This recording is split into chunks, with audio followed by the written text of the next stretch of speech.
Hello class 8th, this is Ruchi and welcome back to this channel। बच्चे आज इस video में हम स्टार्ट करेंगे अपना हिंदी बुक से चैप्टर नंबर 8 विच इज़ नए मेहमान। ठीक है, इससे पहले बच्चे मैं इस बुक से फर्स्ट 7 चैप्टर्स को अपलोड कर चुकी हूँ। तो अगर आपको उनकी चैप्टर की एक्सप्लेनेशन में या उनकी एक्सरसाइज में कोई भी डाउट रहता है तो बच्चे आप उन चैप्टर्स के वीडियोस को चेकआउट कर सकते हैं। ठीक है, चलिए स्टार्ट कर लिया जाए। तो अपना चैप्टर नंबर 8 विच इज़ नए मेहमान। देखिए, नए मेहमान बच्चे ये एक नाटक है। ठीक है, अच्छा इस नाटक को लिखा किसने है वो देखें। इस नाटक को लिखा है बच्चे, इस नाटक को लिखा गया है बच्चे उदय शंकर भट्ट जी ने।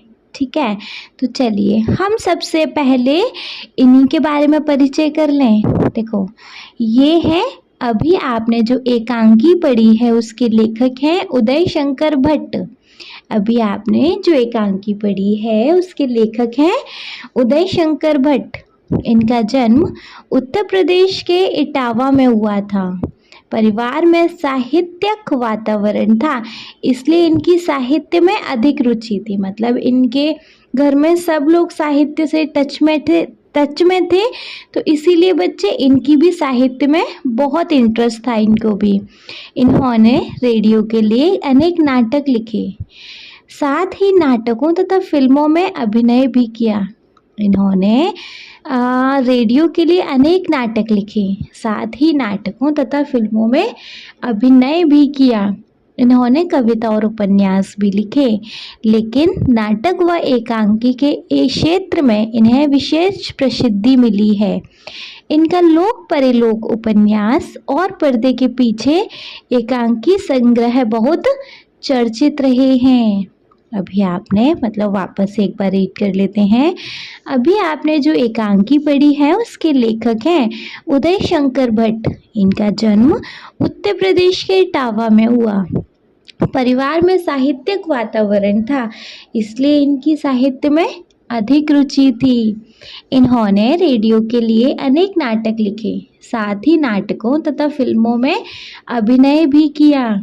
इन्होंने कविता और उपन्यास भी लिखे हैं, लेकिन नाटक व एकांकी के क्षेत्र में इन्हें विशेष प्रसिद्धि मिली है। इनका लोक परलोक उपन्यास और पर्दे के पीछे एकांकी संग्रह बहुत चर्चित रहे हैं।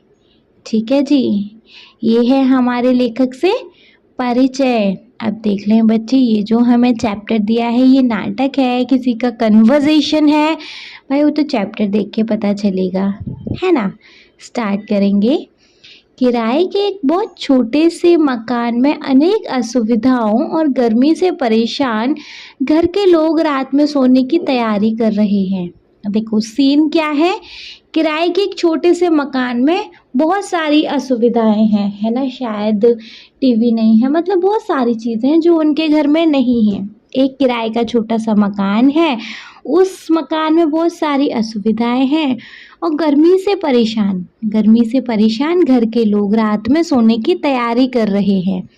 तभी अचानक 2 ऐसे मेहमान आ जाते हैं जिन्हें घर का कोई व्यक्ति नहीं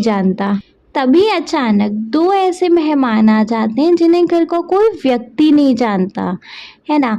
मान मैं तेरा मेहमान वाली स्थिति हो जाती है। कैसी स्थिति है भैया, मान न मान मैं तेरा मेहमान वाली स्थिति है। जबरदस्ती खुद को इस घर का मेहमान बताया जा रहा है। संकोचवश उनकी खातिरदारी में जुटा एक आधुनिक शहरी मध्य वर्गीय परिवार किन परेशानियों से जूझता है। अब क्योंकि वो घर आ गए हैं तो भैया मेहमान नवाजी तो करना बनता ही है ना। तो उनकी मेहमान नवाजी में पूरा घर जुट गया है। अब उनको क्या क्या परेशानियां आ रही हैं, हम इसका जीवंत चित्रण उदय शंकर भट्ट के एक नए मेहमान एकांकी में देख सकते हैं। अब भैया उनको क्या क्या परेशानी आ रही हैं वो चीज़ हम इस चैप्टर में देखेंगे। ठीक है, वो कह रहा है किराए के एक छोटे से मकान में अनेक असुविधाओं और गर्मी से परेशान घर के लोग रात में सोने की तैयारी कर रहे हैं। तभी अचानक दो ऐसे मेहमान आ जाते हैं जिन्हें घर का कोई व्यक्ति नहीं जानता है। मान न मान मैं तेरा मेहमान वाली स्थिति हो जाती है। संकोचवश उनकी खातिर में जुटा एक आधुनिक शहरी मध्यवर्गीय मतलब मिडिल क्लास का शहरी परिवार किन परेशानियों से जूझता है, हम इसका जीवंत चित्रण उदय शंकर भट्ट के एक नए मेहमान एकांकी में देख सकते हैं। इसमें देखो पात्र परिचय है मतलब कैरेक्टर है। एक विश्वनाथ है जो गृहपति हैं, हेड है अपने घर के। नन्हेमल बाबूलाल हैं अतिथि। दो मेहमान आए हैं ना, वो दो मेहमान कौन से हैं, नन्हेमल और बाबूलाल। ठीक है। प्रमोद और किरण कौन है, विश्वनाथ के बच्चे। विश्वनाथ घर का हेड है, गृहपति है, घर का ओनर है। उसके बाद नन्हेमल और बाबूलाल दोनों अतिथि हैं भैया। प्रमोद और किरण विश्वनाथ के जो हेड है इस घर का, उसके बच्चे हैं। आगंतुक आया कौन है, रेवती का भाई। रेवती कौन है, विश्वनाथ की पत्नी। ठीक है, आया समझ। चलिए नेक्स्ट है हमारे पास स्थान। भारत का कोई बड़ा नगर, मतलब जगह कहाँ है, ये चीज़ कहाँ हो रही है, भारत का कोई एक बड़ा नगर है, वहाँ पे ये सीन प्ले हो रहा है। गर्मी की ऋतु, रात के 8 बजे का समय, गर्मी का टाइम और रात का 8 बज रहे थे। कमरे के पूर्व की ओर दो दरवाजे, कमरे के पहले की ओर पूर्व की ओर दो दरवाजे मतलब पूर्व दिशा की ओर दो दरवाजे हैं। दक्षिण का द्वार बाहर आने जाने के लिए है। दक्षिण की तरफ जो द्वार है वो बाहर आने जाने के लिए है। पश्चिम का द्वार भीतर की तरफ खुलता है। मतलब सारे डायरेक्शन भी बता रहे हैं घर का, कैसे कैसे क्या क्या दरवाजे हैं। उत्तर की ओर एक मेज रखी है जिस पर कुछ किताबें और अखबार रखे हैं। पास ही दो कुर्सियाँ, पश्चिम द्वार के पास एक पलंग बिछा है। ठीक है। मेज पर रखा हुआ पुराना पंखा चल रहा है जिससे बहुत कम हवा आ रही है। कमरा बेहद गर्म है। मकान एक असाधारण गृहस्थ का है। साधारण गृहस्थ मतलब नॉर्मल फैमिली रहती है यहाँ पे। पलंग के ऊपर 4-5 साल का एक बच्चा सो रहा है। पंखे की हवा उस बच्चे को लग रही है, फिर भी वह पसीने से तर है, इसलिए वह कभी कभी बेचैन हो उठता है फिर सो जाता है। ठीक है। तो भैया ये स्थान कहाँ है, भारत का कोई बड़ा नगर में ये इंसिडेंट हो रहा है। गर्मी का टाइम है, रात के 8 बजे का टाइम है। कमरे के पूर्व दिशा की ओर दो दरवाजे हैं। कमरे का वो बताया जा रहा है आपको। दक्षिण का द्वार बाहर आने जाने के लिए है। पश्चिम का द्वार भीतर खुलता है। उत्तर की ओर एक मेज रखी है जिस पर कुछ किताबें और अखबार रखे हैं। पास ही दो कुर्सियां भी रखी हैं। पश्चिम द्वार के पास एक पलंग बिछा हुआ है। मेज पर रखा एक पुराना पंखा चल रहा है जिससे बहुत कम हवा आ रही है। कमरा बेहद गर्म है। मकान एक साधारण गृहस्थ का है ना। पलंग के ऊपर 4-5 साल का एक बच्चा सो रहा है। पंखे की हवा केवल उस बच्चे को लग रही है, फिर भी वह पसीने से तर है, इसलिए वह कभी कभी बेचैन हो उठता और फिर से सो जाता है। कुर्ता धोती पहने एक व्यक्ति प्रवेश करता है उस कमरे में। पसीने से उसके कपड़े तर हैं। कुर्ता उतार के वह खुटी पे टांग देता है। किसके, उस व्यक्ति के। वो जो व्यक्ति है वो भी पसीने से लथपथ है। अब वो जैसे उसने एंटर किया, उसने अब क्या किया, उस अपना कुर्ता उतार के खुटी पे टांग दिया और हाथ के पंखे से बच्चे को हवा करता है, क्योंकि बच्चे को भी एक्चुअली गर्मी लग रही है। उसका नाम विश्वनाथ है और जो कुर्ता धोती पहने आया है उसका नाम क्या है, विश्वनाथ। और अभी हमने देखा कि विश्वनाथ घर का हेड है ना। उम्र 45 वर्ष, गठा हुआ शरीर, एकदम थोड़ा अच्छा हष्ट पुष्ट शरीर, गेहुआ रंग, मुख पर गंभीरता का चिन्ह, मतलब चेहरे पे थोड़ा सा सीरियसनेस झलक रही है ना। तो कुर्ता धोती पहने एक व्यक्ति प्रवेश करता है। पसीने से उसके कपड़े तर हैं। कुर्ता उतार कर वह खुट्टी पर टांग देता है और हाथ के पंखे से बच्चे को हवा करता है, क्योंकि जो पंखा चल रहा है लाइट से जो चल रहा है उसकी हवा तो ना के बराबर आ रही है ना। तो बच्चे को ढंग से प्रॉपर हवा भी नहीं मिल रही है, बच्चा भी पसीने में नहाया हुआ है। अब जो विश्वनाथ है उनकी उम्र है 45 वर्ष। गठा हुआ शरीर, ये हुआ रंग, मुख पर गंभीरता का चिन्ह। क्लियर? चलो अब विश्वनाथ कह रहे हैं, अच्छा विश्वनाथ और रेवती के डायलॉग चल रहे हैं। विश्वनाथ हस्बैंड है, रेवती उनकी वाइफ है ना। तो पहले विश्वनाथ कह रहे हैं, उफ बड़ी गर्मी है। पंखा जोर जोर से करते हुए कह रहे हैं, मतलब पंखा हिलाते हुए, हाथ का जो पंखा है उसको हिलाते हुए कह रहे हैं, उसको हवा करते हुए कह रहे हैं उससे, उफ बड़ी गर्मी है। इन बंद मकानों में रहना कितना भयंकर है। मकान है कि भट्टी? विश्वनाथ कह रहे हैं, उफ बड़ी गर्मी है। इन बंद मकानों में रहना कितना भयंकर है। मकान है कि भट्टी? पश्चिम की ओर से एक स्त्री प्रवेश करती है। अब वो स्त्री कौन है? ये रेवती है, मतलब उनकी वाइफ है विश्वनाथ की, है ना। रेवती आंचल से मुंह का पसीना पोंछती हुई, मतलब जो भी उन्होंने साड़ी वाड़ी पहनी है उससे अपना मुंह का पसीना पोंछती हुई, पत्ता तक नहीं हिल रहा है, जैसे सांस बंद हो जाएगी, सिर्फ फटा जा रहा है, सिर दबाती है। देखो क्योंकि गर्मी से हाल बेहाल है, तो क्या बोल रही हैं, मतलब अपना चेहरे का पसीना पोंछ रही है अपने आंचल से, और बोल रही हैं पत्ता तक नहीं हिल रहा है, जैसे सांस बंद हो जाएगी, सिर्फ फटा जा रहा है। क्यों फटा जा रहा है भैया? गर्मी से बेहाल है, और वे अपना सर दबाती हैं। फिर विश्वनाथ कहते हैं, पानी पीते पीते पेट फूला जा रहा है और प्यास है कि बुझने का नाम ही नहीं लेती। अच्छा आपने गर्मी में देखा होगा ना, गर्मी में खाना कम खाया जाएगा लेकिन पानी हद से ज़्यादा पीते हैं आप, इतना कि मतलब हद करके पानी पीते हैं गर्मी में, है ना। तो विश्वनाथ जी कहते हैं, पानी पीते पीते पेट फूला जा रहा है और प्यास है कि बुझने का नाम ही नहीं लेती। अभी 4 ग्लास पीकर आया हूँ, फिर भी ना होठ सूख रहे हैं, 1 ग्लास पानी और पिला दो, ठंडा तो क्या होगा। तो अब देखो विश्वनाथ कह रहे हैं, पानी पीते पीते पेट भर गया, पेट फूल रहा है, लेकिन प्यास है कि बुझ ही नहीं रही है। 4 ग्लास तो पानी पी आया हूँ, फिर भी होठ सूख रहे हैं। रेवती को बोल रहे हैं, जरा 1 ग्लास पानी पिला दो, ठंडा तो क्या होगा, ठंडा होगा क्या, पूछ रहे हैं, ठंडा पानी होगा क्या, मिल जाएगा। रेवती कह रही है, गर्म है, आंगन के घड़े में तो पानी ठंडा नहीं होता, हवा लगे तब तो ठंडा हो, जाने कब तक इस जेल खाने में सड़ना होगा। अब जो रेवती उनके पहले उनकी बात का जवाब दे रही है, ठंडा होगा क्या, तो रेवती बोल रही है, नहीं गर्म है, आंगन के घड़े में भी तो पानी ठंडा नहीं होता, आंगन में घड़ा रखा उसमें पानी ठंडा ही नहीं होता, हवा ही नहीं आ रही है, हवा लगे तब तो ठंडा हो, न जाने कब तक इस जेल खाने में सड़ना होगा, न जाने कब तक यहाँ रहना होगा। जेल खाना वही घर, वही मकान किराए का, न जाने कब तक यहाँ रहना होगा। विश्वनाथ कह रहे हैं, मकान मिलता ही नहीं, अब मैं क्या करूं, मकान ही नहीं मिल रहा कोई और, ये भी तो किराए का है, अब दूसरा किराए का देखे तो मिल ही नहीं रहा। आज से 2 साल से दिन रात एक करके ढूंढ रहा हूँ, 2 साल हो गए, दिन रात एक कर दिए ढूंढते ढूंढते, लेकिन मकान मिला ही नहीं रहा।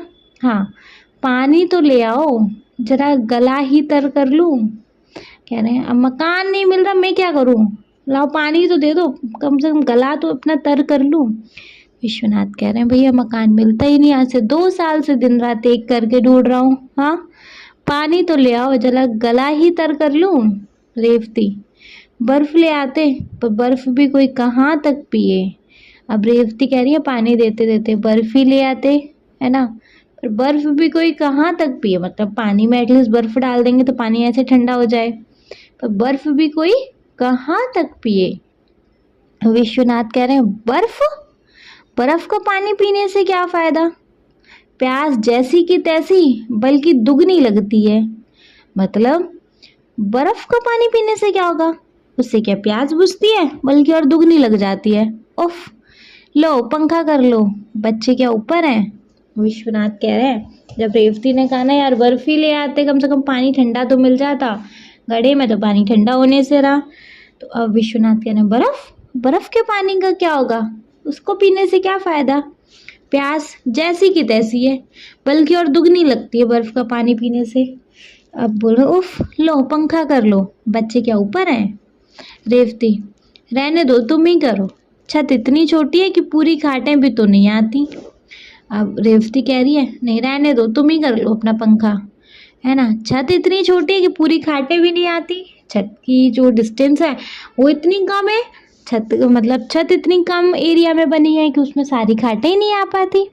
एक खाट पे तो दो दो तीन तीन बच्चे सोते हैं, तब भी पूरा नहीं पड़ता। रेवती कह रही है छत इतनी छोटी, अब छत पे भी सोने जाए, छत इतनी छोटी है कि उस पर खाटें ही नहीं आती। एक खाट पे दो दो तीन तीन बच्चे सोते हैं, तब भी तो पूरा नहीं पड़ता। विश्वनाथ, यहाँ यह पड़ोसी है निर्दय, जो खाली छत पड़ी रहने पर भी बच्चों के लिए खाट नहीं बिछाने देंगे। विश्वनाथ कह रहे हैं एक यह पड़ोसी निर्दयी है, निर्दयी जिसमें दया ना हो, है ना, जो खाली छत पड़ी रहने पर भी बच्चों के लिए खाट नहीं बिछाने देंगे। रेवती, वे तो हमको मुसीबत में देख के प्रसन्न होते हैं। कौन? पड़ोसी। उस दिन मैंने कहा तो लाला की औरत बोली, क्या छत तुम्हारे लिए है? नकद 50 देते हैं, तब 4 खाटों की जगह मिली है। न बाबा, यह नहीं हो सकेगा, मैं खाट नहीं बिछाने दूंगी, सब हवा रुक जाएगी। उन्हें और किसी को सोता देख के नींद ही नहीं आती। पड़ोसियों की बात कर रहे हैं कि पड़ोसियों के लिए पहले विश्वनाथ ने बोला एक यह पड़ोसी है निर्दयी, जो खाली छत पड़ी है लेकिन बच्चों के लिए खाट नहीं बिछाने देंगे। रेवती, वो खाट बिछाने देंगे? वो तो हमें मुसीबत में देख के प्रसन्न होते हैं। उस दिन मैंने कहा तो लाला की औरत बोली, क्या छत तुम्हारे लिए है? नगद 50 देते हैं, 50 रुपए देते हैं, तब 4 खाटों की जगह मिलती है। न बाबा, ये नहीं हो पाएगा, मैं नहीं खाट बिछाने दूंगी, सारी हवा रुक जाएगी। उन्हें और किसी को सोता देखकर नींद ही नहीं आती। क्या करें भाई, हम चैन से रहेंगे तो वो नहीं चैन से रह पाएंगे, ऐसा मतलब। विश्वनाथ कह रहे हैं पर बच्चों के सोने में क्या हर्ज है, जरा आराम से सो सकेंगे, कहो तो मैं कहूँ। विश्वनाथ कह रहे हैं पर बच्चों के सोने से क्या प्रॉब्लम है, उनको आराम से सो जाएंगे बच्चे। क्या हो तुम्हें ठीक लगे तो मैं कह दूँ उनको। रेवती, क्या फायदा, अगर लाला मान भी लेगा तो वह नहीं मानेगी। वह कौन? उसकी बीवी, है ना। तो रेवती कह रही है क्या ही फायदा, लाला मान भी जाएगा, तुम लाला को बोल भी दोगे तो वो नहीं मानेगी। वैसे भी मैं उसकी छत पर बच्चों को अकेला सोना पसंद नहीं करूँगी। वैसे भी मैं उसकी छत पर बच्चों को अकेला सुलाना भैया पसंद नहीं करूँगी, रहने दो, कोई फायदा नहीं है। लाला तो मान भी लेगा एक बार, ऊपर उसकी मैडम नहीं मानेगी। वैसे भी ठीक है, मुझे उसकी छत पर अपने बच्चों को अकेला नहीं सुलाना, ऐसा मतलब। विश्वनाथ कह रहे हैं फिर जाने दो, मैं नीचे आंगन में सो जाया करूँगा, कमरे में भला क्या सोया जाएगा। मैं कभी कभी सोचता हूँ यदि कोई अतिथि आ जाए, अतिथि मतलब मेहमान, तो क्या होगा। अब विश्वनाथ कह रहे हैं ठीक है चलो जान दो, रहने दो, एक काम करूँगा मैं नीचे आंगन में सो जाया करूँगा, कमरे में भला क्या सोया जाएगा, कमरे ही इतने गर्म हो रहे हैं, कैसे नींद आएगी। मैं कभी कभी सोचता हूँ यदि कोई अगर हमारे घर मेहमान आ जाए तो क्या होगा। रेवती, अब रेवती कह रही है ईश्वर करे इन दिनों कोई मेहमान ना आए भैया, इस टाइम पे तो कोई मेहमान ना आए भगवान, बस यही मत करना कि कोई मेहमान टपका दो।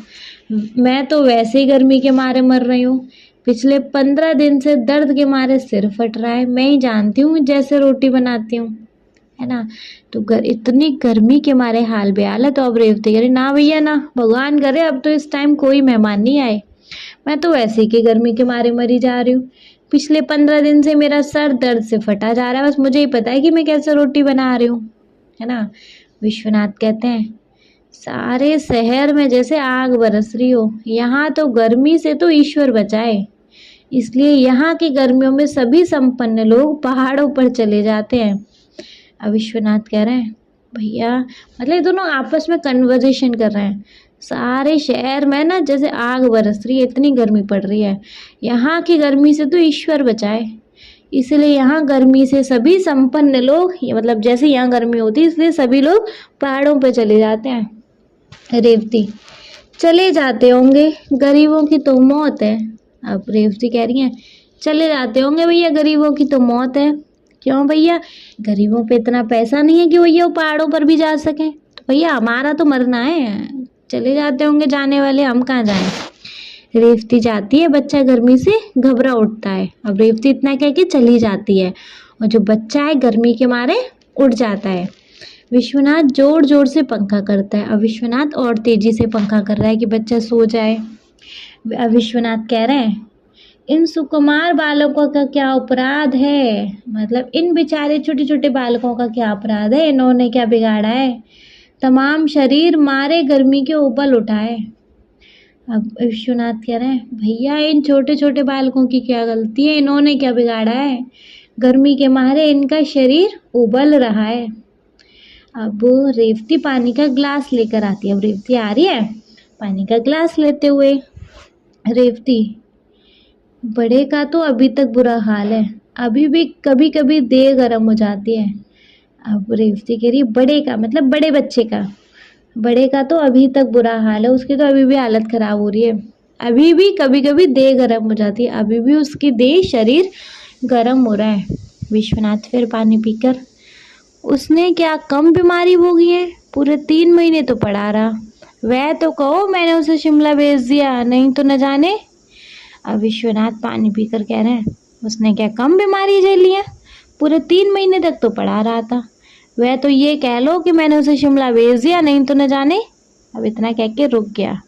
रेवती, भगवान ने रक्षा की, देखा नहीं सामने वालों की लड़की को फिर से टाइफाइड हो गया और वह चल बसी, तुम कुछ दिनों की छुट्टी क्यों नहीं ले लेते, मुझे डर है कहीं कोई बीमार ना पड़ जाए। अब रेवती कह रही है भैया भगवान ने ही रक्षा कर ली, देखा नहीं है सामने वालों की लड़की को फिर से टाइफाइड हो गया है, वो बेचारी है चली गई टाइफाइड में, मतलब उसका डेथ हो गई। तुम एक काम ना करो, तुम कुछ दिनों की छुट्टी नहीं ले लो, मुझे तो ऐसा डर लग रहा है कि कहीं कोई बीमार ना पड़ जाए इस गर्मी में। नेक्स्ट है बच्चे,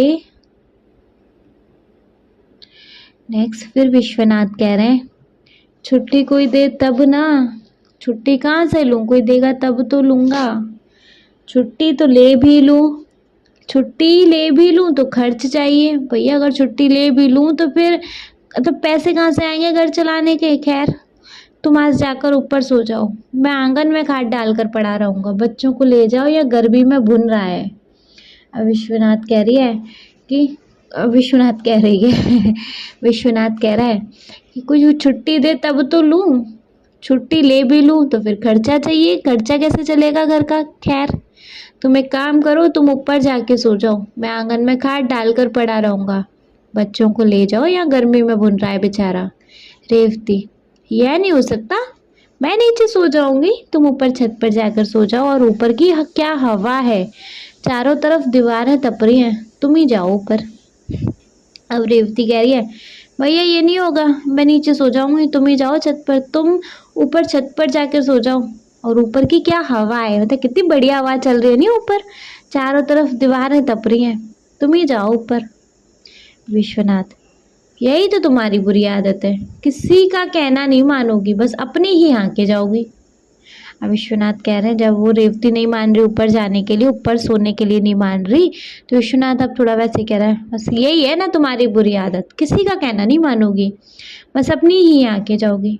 15 दिन से सर में दर्द हो रहा है, मैं कहता हूँ कि खुली हवा में सो जाओगी तो तबीयत ठीक नहीं हो जाएगी, है ना, बस तुम्हारी यही बुरी आदत है, बात नहीं मानती हो, अब बस अपनी यहाँ के जाओगी। जब 15 दिन से सर दर्द हो रहा है और मैं कह रहा हूँ कि अगर खुली हवा में सो जाओगी तो तबीयत ठीक हो जाओगी। रेवती, तुम तो व्यर्थ की जिद करते हो, मतलब तुम तो फालतू की जिद करते हो, भला या आंगन में तुम्हें नींद आएगी, मतलब दोनों एक दूसरे की ना केयर कर रहे हैं, एक तरीके से कंसर्न है दोनों एक दूसरे के लिए। अब रेवती कह रही है तुम तो ना फालतू की जिद करते हो, भला इस आंगन में तुमको नींद आ जाएगी, बंद मकान, हवा का नाम नहीं, रात भर नींद नहीं आएगी, सुबह काम पे जाना है, जाओ, मेरा क्या है पड़ी रहूंगी। अब रेवती कह रही है तुम तो ना फालतू की जिद कर रहे हो, भला इस आंगन में तुम्हें नींद आएगी, बंद मकान, हवा का नाम नहीं, रात भर नींद नहीं आएगी, सुबह फिर तुमको काम पे भी जाना है, जाओ, मेरा क्या है, मैं तो यहीं पड़ी रहूंगी। विश्वनाथ, नहीं यह नहीं हो सकता, आज तो तुम्हें ऊपर सोना पड़ेगा, वैसे भी मुझे कुछ काम करना है। और रेवती कह रही है सॉरी, विश्वनाथ कह रहे हैं नहीं नहीं यह नहीं हो सकता, आज तो तुम्हें ऊपर सोना पड़ेगा, वैसे भी मुझे कुछ काम करना है अपना। रेवती, ऐसी गर्मी में क्या काम करोगे, तुम्हें भी ना जाने क्या धुन सवार हो जाती है, जाओ सो जाओ, मैं आंगन में खाट पर इसे लेकर जैसे तैसे रात काट लूंगी, जाओ। रेवती कह रही है ऐसी गर्मी में क्या काम करोगे, तुम्हें भी पता नहीं न जाने क्या धुन सवार हो जाती है, जाओ सो जाओ, मैं आंगन में खाट पर इसे लेकर जैसे तैसे रात काट लूंगी, जाओ। विश्वनाथ, अच्छा तुम जानो। अच्छा ठीक है, जैसे तुम्हें ठीक लगे तुम करो, मैं तो तुम्हारी भलाई के लिए कह रहा था, मैं ही ऊपर जाता हूँ। अब विश्वनाथ फाइनली मान गए। विश्वनाथ कह रहे हैं अच्छा ठीक है, बस करो, ठीक है, मैं तो तुम्हारे लिए ही कह रहा था, तुम्हारे ही भले के लिए कह रहा था, जाओ कोई बात नहीं, चलो अब मैं ही जा रहा हूँ ऊपर। बाहर से कोई दरवाज़ा खटखटाता है। अब इतने में क्या हुआ, जैसे वो ऊपर जाने को हुआ विश्वनाथ, बाहर से किसी ने दरवाजे खटखटाया। रेवती, कौन होगा? विश्वनाथ, न जाने, देखता हूँ चलो। रेवती कह रही है कौन होगा, किसने खटखटाया होगा, मतलब आपस में से बात करते ना, गेट पे कोई होता है तो पता नहीं कौन है। विश्वनाथ कहता है पता नहीं, चलो रुको देखता हूँ। रेवती, हे भगवान कोई मुसीबत ना आ जाए। अब रेवती कह रही है हे भगवान कोई मुसीबत ना आ जाए। बच्चे को पंखा करती है, बच्चा गर्मी के मारे उठ बैठता है, पानी मांगता है। अब क्या हो रहा है कि जो रेवती है बच्चे को पंखा कर रही है, अब बच्चा गर्मी के मारे उठ बैठता है, पानी मांगता है, मतलब जैसे नींद में उठ जाते हैं ना तो पानी मांगते हैं, वैसे ही वह बच्चे को पानी पिलाती है, पंखा करती है। मतलब अब रेवती क्या कर रही है, बच्चे को पानी पिला रही है, फिर से पंखा कर रही है। इसी समय दो व्यक्तियों के साथ विश्वनाथ प्रवेश करता है। उसी समय क्या हुआ कि विश्वनाथ बाहर गया था देखने कौन आया गेट पे, है ना। अब वो अंदर आ रहा है दो व्यक्तियों के साथ। रेवती बच्चे को लेकर आंगन में चली जाती है। रेवती बच्चे को लेकर आंगन में चली जाती है कि होगा कोई आगंतुक एक साधारण बिस्तर तथा एक संदूक लेकर कमरे में प्रवेश करते हैं। आगंतुक मतलब जो भी आए हैं उनके हाथ में एक साधारण सा बिस्तर है तथा एक संदूक लेकर कमरे में प्रवेश कर रहे हैं, कमरे में आ रहे हैं। विश्वनाथ भी पीछे पीछे आता है। कमीज़ों के ऊपर काली बंडी, सिर पर सफ़ेद पगड़ियाँ। कमीज़ों के ऊपर काले कलर की बंडी डाले हुए हैं। वो तो होता है ना, वो तो क्या बोलते हैं उसको, हाफ वाली जैकेट टाइप होती है ना कमीज़ों के ऊपर जो डालते हैं वो, और सिर पर सफ़ेद पगड़ियाँ बंधी हुई हैं। बड़े की अवस्था 35 और छोटे की 24 है। जो दो आए हैं उनमें से एक 35 साल का है, छोटा 24 साल का है। बड़े की मूछें मुंह को घेरे हुए, माथे पर सलवट है, और छोटे की अधकटी मूछें हैं, लंबा मुंह है। दोनों मैली धोतियां पहने, मैली मीन्स टू से गंदी धोतियां पहने हैं। बड़े का नाम नन्नेमल और छोटे का नाम बाबूलाल है। इस हवड़ तवड़ में दोनों बच्चे ऊपर से उतर आते हैं, मतलब नीचे थोड़ी आहट सी हो रही है तो उसके चलते क्या हो रहा है कि दोनों दो जो बच्चे ऊपर लेटे थे वो नीचे उतर आए और दरवाजे के पास खड़े होकर आगंतुकों को देखते हैं। आगंतुक जो आए हैं उनको देखते हैं दरवाजे के पास खड़े होके। अब देखो अब क्या हो रहा है, किसने गेट खटखटाया तो विश्वनाथ गेट खोलने गया। तभी जो रेवती है बच्चों को पंखा करती है। बच्चा गर्मी के मारे उठ बैठता है, पानी मांगता है। वह बच्चे को पानी पिलाती है, पंखा करती है। इसी समय दो व्यक्तियों के साथ विश्वनाथ प्रवेश करता है। रेवती बच्चे को लेकर आंगन में चली जाती है। आगंतुक एक साधारण बिस्तर तथा एक संदूक लेकर कमरे में प्रवेश करते हैं। विश्वनाथ भी पीछे पीछे आता है। कमीजों के ऊपर काली बंडी, सिर पर सफ़ेद पगड़ियाँ। बड़े की अवस्था 35 और छोटे की 24 है। बड़े की मूछें मुंह को घेरे हुए, माथे पर सलवट, और छोटे की अधकटी मूछें, लंबा मुख। दोनों मैली धोतियां पहने हैं। बड़े का नाम नन्नूमल और छोटे का नाम बाबूलाल है। इस हवड़ दौड़ में दोनों बच्चे ऊपर से नीचे उतर कर आते हैं और दरवाजे के पास खड़े होकर आगंतुकों को देखते हैं। ठीक है, चलो नेक्स्ट है। विश्वनाथ कह रहा है बड़े लड़के से, प्रमोद जरा कुर्सी इधर खिसका दो। अब दूसरे अतिथि से पहले विश्वनाथ ने बड़े लड़के को बोला, प्रमोद जरा कुर्सी इधर खिसका दो तो। और दूसरे अतिथि को, दूसरे मेहमान को बोल रहा है, आप इधर खाट पर आ जाइए, जरा पंखा तेज कर देना किरण। किरण मतलब उसकी बेटी है ना, बेटा और बेटी है ना, तो प्रमोद उसका बेटा है, किरण उसकी बेटी है। तो अपनी बेटी को भी बोल रहा है, जरा पंखा तेज कर देना किरण।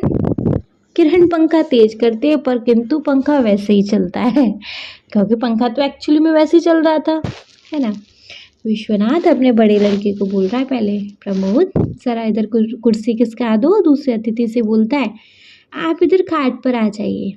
जरा पंखा तेज कर देना किरण। किरण पंखा तेज करती है, किंतु पंखा वैसे ही चलता है। अब नन्हेमल पगड़ी के पल्ले से मुंह का पसीना पोंछकर उसी से हवा करता हुआ, अब जो नन्हेमल है पगड़ी के पल्ले से, पगड़ी का एक थोड़ा सा छोर है, उससे मुंह का पसीना पोंछकर उसी से हवा करता हुआ, बड़ी गर्मी है। क्या कहें पंडित जी, पैदल चले आ रहे हैं, कपड़े तो ऐसे हो गए कि निचोड़ लो। अब नन्हेमल है वो कह रहे हैं कि भैया बड़ी गर्मी है, क्या कहें पंडित जी, पैदल चले आ रहे हैं, कपड़े तो ऐसे हो गए कि निचोड़ लो। विश्वनाथ जी आप लोग, विश्वनाथ कह रहे हैं ठीक है, आप कौन हो पर, जानते ही नहीं एक्चुअली उन दोनों को। बाबूलाल, चाचा मेरे कपड़े निचोड़ कर देख लो। बाबूलाल मतलब बाबूलाल और नन्हेमल दोनों आए ना। अब बाबूलाल कह रहा है, चाचा मेरे कपड़े निचोड़ कर देख लो, एक लोटे से कम पसीना नहीं निकलेगा। धोती ऐसी चर्रा रही है जैसे पुरानी हो, पिछले दिनों नगद 9 रुपए खर्च करके खरीदी थी। अब बाबूलाल कह रहे हैं कि चाचा मेरे कपड़े निचोड़ के देख लो, एक लोटे से कम पसीना नहीं निकलेगा। धोती तो ऐसे चर्रा रही है जैसे पुरानी हो, पिछले दिनों नगद 9 रुपए खर्च करके खरीदी थी। नन्हेमल कह रहे हैं, मोतीराम की दुकान से ली होगी। दोनों आपस में बात कर रहे हैं, बड़ा ठग है, मैंने भी कुर्तों के लिए 6 गज मलमल मोल ली थी, 1.25 रुपया गज दी, जबकि नत्थामल के यहाँ 9.5 आने गज बिक्री थी। पंडित जी गला सूखा जा रहा है, स्टेशन पर भी पानी नहीं मिला, मन करता है कि लेमन की 5-6 बोतलें पी जाऊं, लेमन नींबू की 5-6 बोतलें पी जाऊं, है ना। अब नन्हेमल कह रहे हैं, मोतीराम की दुकान से ली होगी, बड़ा ठग है, बड़ा ठगता है लोगों को। मैंने भी कुर्तों के लिए 6 गज मलमल मोल ली थी, 1.25 रुपया गज थी, जबकि नत्थामल के यहाँ 9.5 आने गज बिक्री थी। पंडित जी, अब पंडित जी मतलब विश्वनाथ को कह रहे हैं, गला सूखा जा रहा है, स्टेशन पर भी पानी नहीं मिला, मन करता है लेमन की 5-6 बोतल पी जाओ। अब बाबूलाल कहते हैं, मुझे कोई पिलाकर देखे, 10 से कम नहीं पीऊँगा। बच्चों की ओर देख के, क्या नाम है तुम्हारा भाई? बच्चों की ओर कह रहे हैं, भैया तुम्हारा क्या नाम है? प्रमोद कहता है, प्रमोद। किरण कहती है, किरण। बाबूलाल, ठंडा ठंडा पानी पिलाओ दोस्त, प्राण सूखे जा रहे हैं। बाबूलाल कह रहे हैं विश्वनाथ को कि ठंडा पानी पिलाओ भाई, प्राण सूखे जा रहे हैं। विश्वनाथ कह रहे हैं, देखो प्रमोद, कहीं से बर्फ मिले तो ले आओ। आप लोग मतलब उसको यही नहीं पता कि दोनों हैं कौन और उसकी खातिरदारी में लगे हुए हैं। विश्वनाथ कह रहे हैं, देखो प्रमोद, कहीं से बर्फ मिले तो जरा लेकर आओ, पर आप लोग। इतना कहकर फिर रुक गया। फिर नन्हेमल अपनी बात कंटिन्यू कर रहा है, अपना लोटा कहाँ रखा है? थैले में ही है ना। मतलब नन्हेमल कह रहे हैं, अपना लोटा कहाँ रखा है? थैले में ही है ना। अपन फिर दोनों वही बाबूलाल और नन्हेमल एक दूसरे से चालू हो गए। बाबूलाल कहते हैं, बिस्तर में होगा चाचा, निकालूं क्या? मतलब बाबूलाल कह रहे हैं, बिस्तर में ही होगा चाचा, निकालूं? और तो और वो बिस्तर भी पसीने से भीग गया। चाचा मैं तो पहले नहाऊंगा, फिर जो होगा देखा जाएगा। हाँ नहीं तो, मुझे नहीं मालूम था यहाँ इतनी गर्मी है। अब बाबूलाल कह रहे हैं, बिस्तर में ही होगा चाचा, निकालूं क्या? और तो और बिस्तर भी पसीने से भीग गया। चाचा मैं तो पहले नहाऊंगा, फिर जो होगा देखा जाएगा। हाँ नहीं तो, मुझे नहीं मालूम था यहाँ इतनी गर्मी है। अब नेक्स्ट इसके बाद बच्चे नन्हेमल कहते हैं, देखते जाओ। हाँ साहब। विश्वनाथ, क्षमा कीजिए, आप कहाँ से पधारे हैं? अब फाइनली उसने अब पूरी लाइन बोल ही दी। अब विश्वनाथ कह रहे हैं, माफ़ करो, पर एक्चुअली आप लोग हो कौन? आप कहाँ से पधारे हो? नन्हेमल कह रहे हैं, अरे आप नहीं जानते, आप लाला संपत राम है ना, गोटे वाले, और मेरे चचेरे भाई हैं। नन्हेमल कह रहे हैं, अरे आप नहीं जानते, आप लाला संपत राम है ना, गोटे वाले, वह मेरे चचेरे भाई हैं, है ना। आप नहीं जानते, वह लाला जो संपत राम है ना, गोटे वाले, वह मेरे चचेरे भाई हैं। उन लाला का वो दिया है, क्या बोलते हैं, एक बोलते हैं ना, उनका रेफरेंस है। क्यों आप उन्हें जानते हो? संपत राम गोटे वाले, वो मेरे चचेरे भाई हैं। क्या बताएं साहब, उन बेचारों का कारोबार सब चौपट हो गया। हम लोगों के देखते देखते वे लाखों के आदमी खाक में मिल गए। बाबू, ये लो मेरी बंडी संदूक में रख दो। फिर बाबू लाल से बात करने लग गए। मतलब विश्वनाथ को थोड़ी सी जवाब देते हैं और फिर दोनों आपस में बत्ती बत्ती आने लग जाते हैं। नन्हीमल बोल रहे हैं, अरे आप नहीं जानते हो, जो लाला संपत राम है ना गोटे वाले, मेरे चचेरे भाई हैं, चाचा के बेटे हैं वो मेरे। क्या बताएं साहब, उन बेचारों का कारोबार सब चौपट हो गया। हम लोगों के देखते देखते वो लाखों के आदमी खाक में मिल गए। बाबू, बाबू मतलब बाबूलाल, ये लो मेरी बंडी संदूक में रख दो। विश्वनाथ, कौन संपत राम? बाबूलाल बिल कहता है, अरे वही गोटे वाले। फिर फिर वो बोल देता है नन्हेमल, लाओ ना चाचा। संदूक खोलकर बंडी रखते हुए, माल मसाला तो अंटी में है ना।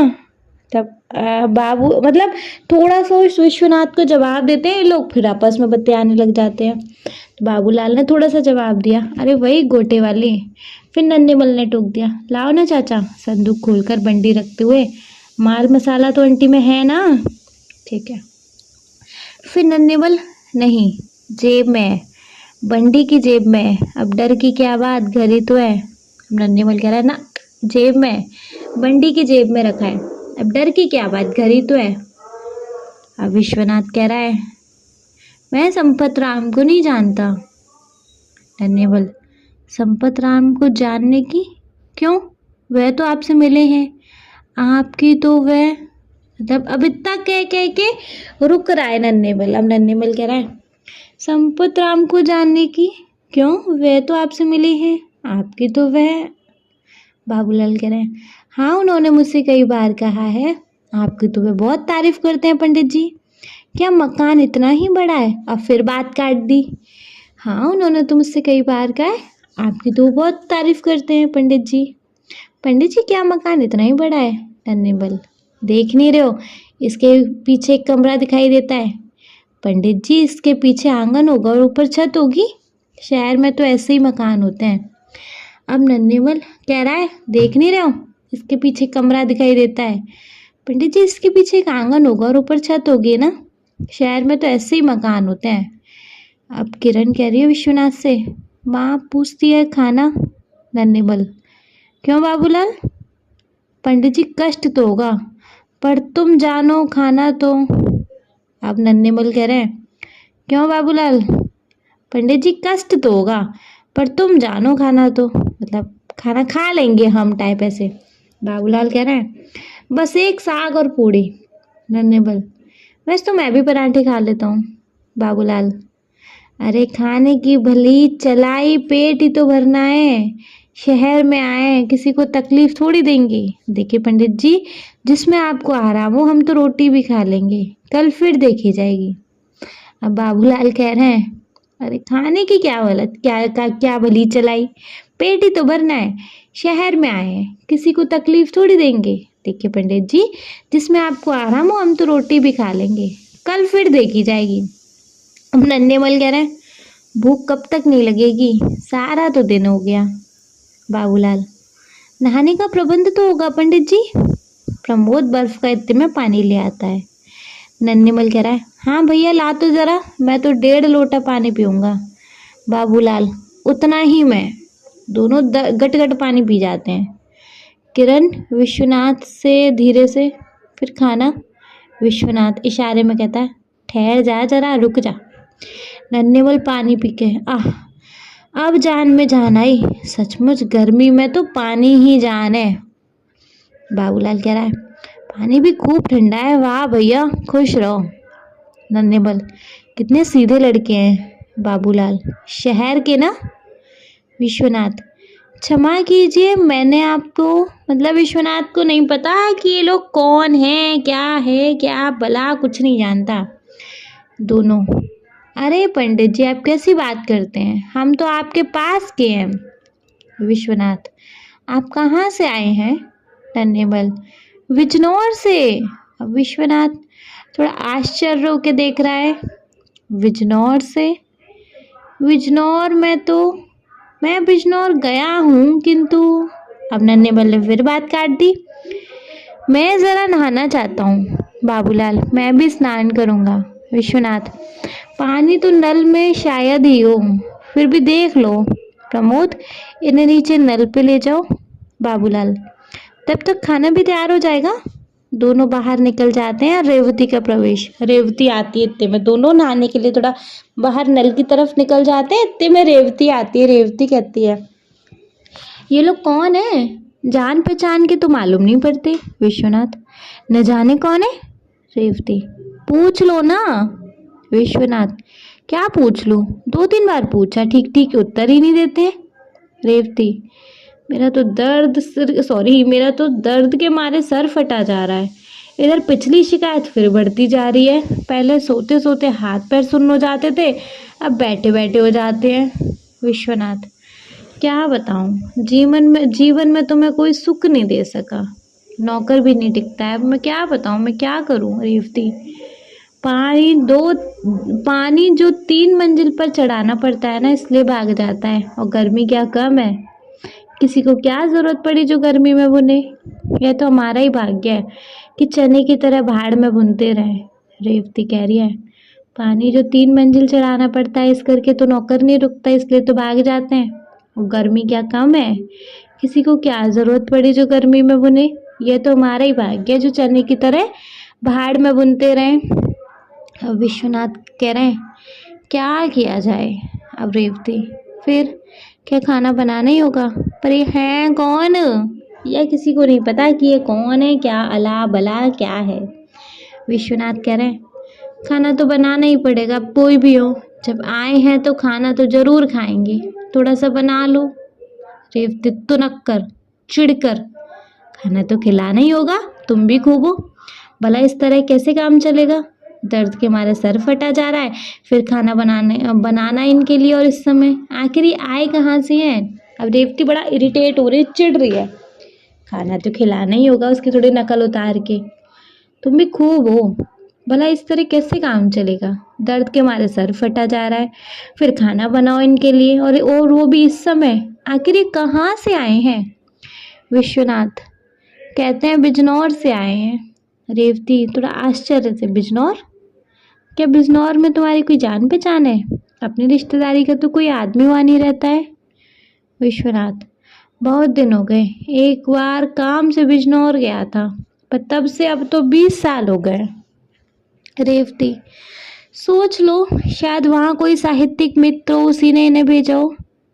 अब रेवती कह रही हो, सोच लो, हो सकता है कोई तुम्हारा फ्रेंड हो, उसने इनको यहाँ भेजा हो। अब विश्वनाथ कह रहे हैं, ध्यान तो नहीं आता, फिर भी कदाचित कोई मुझे जानता और उसने भेजा हो। किसी संपत नाम बता रहे थे, मैं जानता भी नहीं।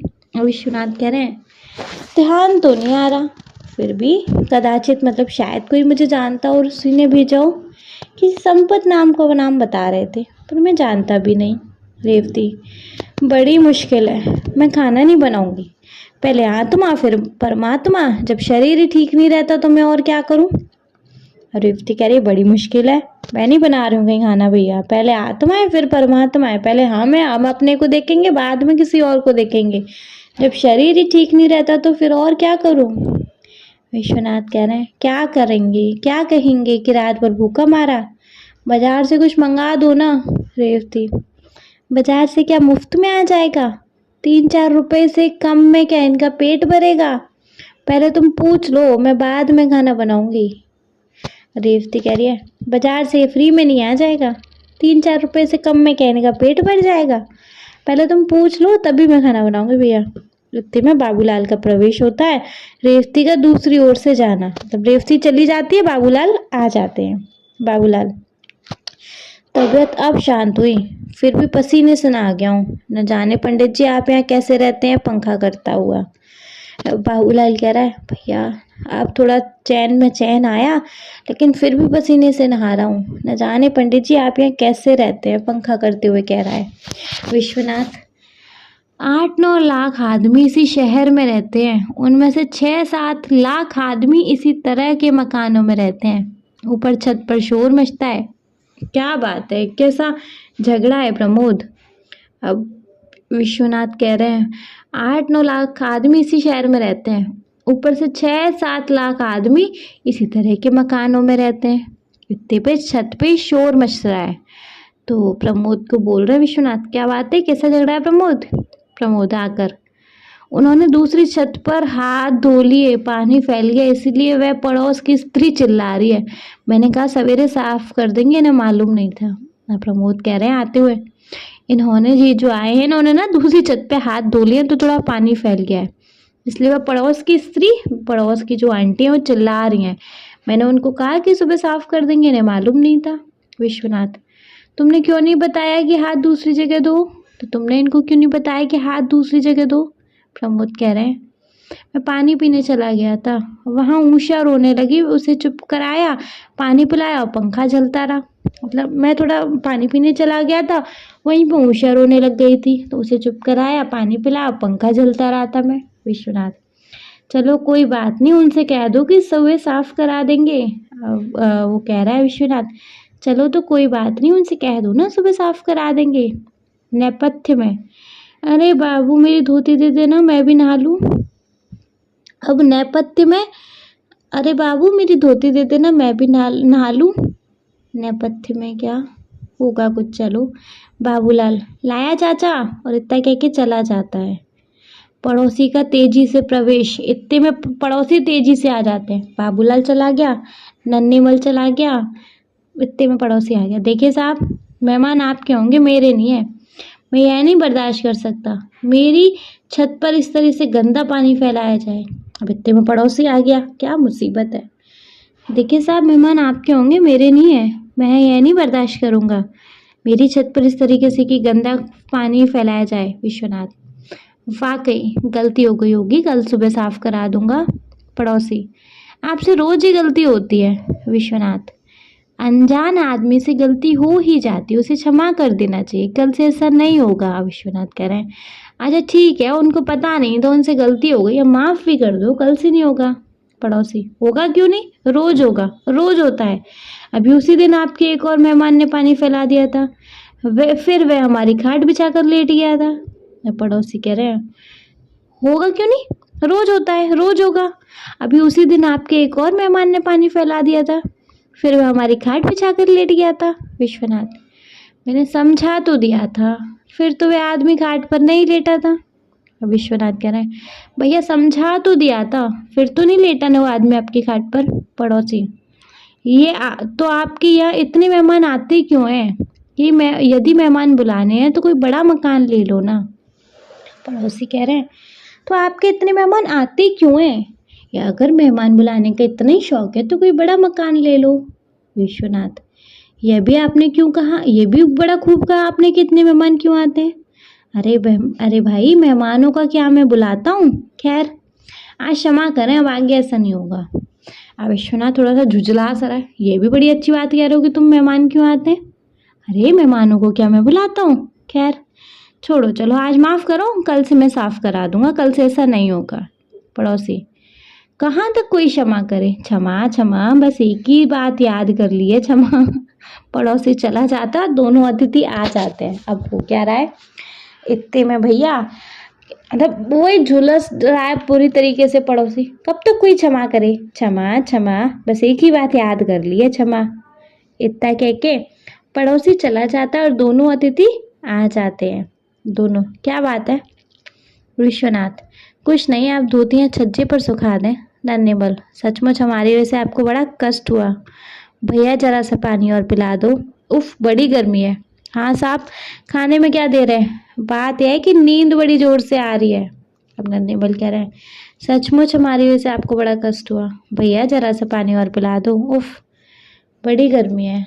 हाँ साहब, खाने में क्या दे रहे हैं? बात यह है कि नींद बड़ी जोर से आ रही है। विश्वनाथ कह रहा है, देखिए मैं आपसे एक दो बात पूछना चाहता हूँ। नन्हेबल, हाँ हाँ पूछिए, मालूम होता है आपने हमें पहचाना नहीं है। विश्वनाथ, जी हाँ, बात यह है कि मैं बिजनौर गया तो अवश्य हूँ, पर बहुत दिन हो गए।